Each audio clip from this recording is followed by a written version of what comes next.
Key's Story, Part 3, An Impatient Interlude, by Lauren Wright. Replete with the delicious dinner that Milo had prepared, Key bid his brother good night and made his way up the rickety staircase with feigned nonchalance. It took his best efforts to keep his face calm and his steps measured. The upcoming hour or so was often his favorite part of his birthday, and it would only happen if Milo remained unaware. Upon reaching the top of the stairs, Key closed his door and turned to survey the room.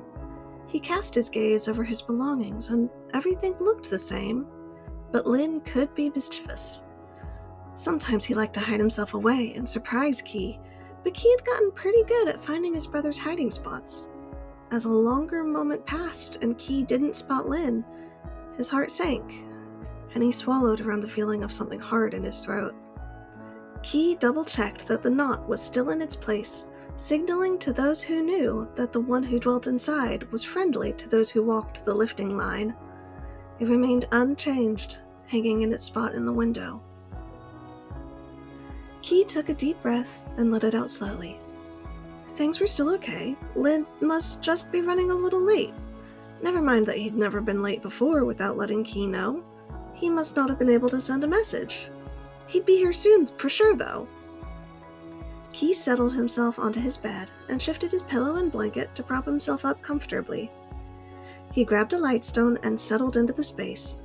He could see the window in clear view. As soon as Lynn arrived, Key would know.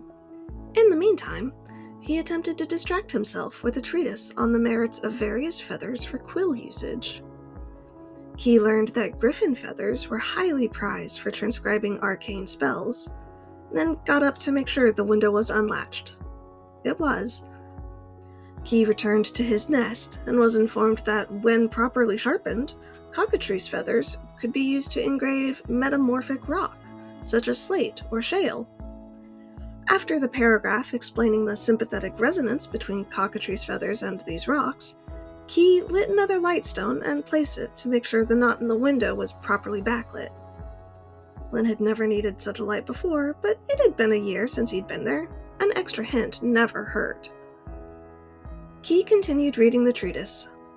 Alicorn feathers could not write a lie, they would break if used to do so, until his lightstone dimmed, nearly to nothing. He set the treatise to the side and stared at the knot in the window. He had to admit to himself that it was long past when Lynn usually arrived, and that his brother was unlikely to make an appearance tonight. Anxiety gnawed at him. His fingers drummed restlessly on the cover of the treatise. Lynn's absence was unusual, and Key couldn't shake the growing unease. He thought about the last message Lynn had smuggled to him a few months ago. A cryptic note that hinted at danger and opportunity, but offered no details. Where could he be?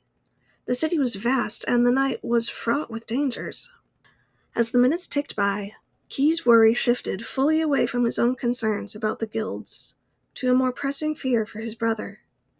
Lynn had been there for him, just a signal away, for as long as Key could remember. He was a constant in the chaos of Key's life, and these yearly visits were precious to the both of them. The thought of something happening to Lynn was intolerable. Key's resolve hardened. He couldn't just sit and wait.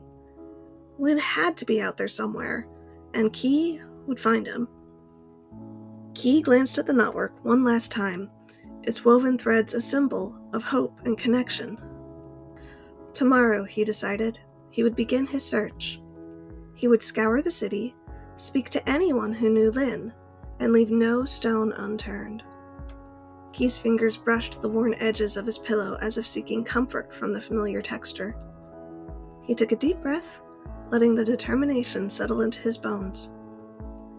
As he finally let himself fade into dreams, he set his anxiety aside and firmed his resolve to stone. Tomorrow, he would find out what had happened to his brother.